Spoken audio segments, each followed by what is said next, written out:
طلقني وبعد تحلم تشوف الطفل. مش همزة ما وسخت روحي بدمك. ايش هالقذارة اللي انت شايلتها؟ لا تريدين اطلقك هيك بهالبساطة؟ يما غسان صغيرة وغلطت وانت قتلتها واحنا كلنا وياك. اريد حقي. حقك؟ انت قاتلها ومأذيها، وهاي التقارير الطبية تثبت. ترى حضانة الطفل للأم تترتب عليك هواي حقوق، متقدم متأخر ونفقة، كل دني لازم تعرفهن. لا مو صحيح هذا الحكي.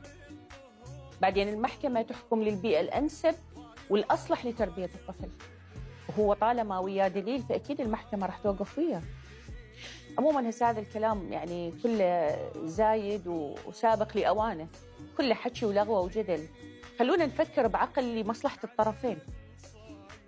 غسان، الموضوع واضح مثل الشمس، وأنا أقول لك بصراحة الله ستار ويحب الستر.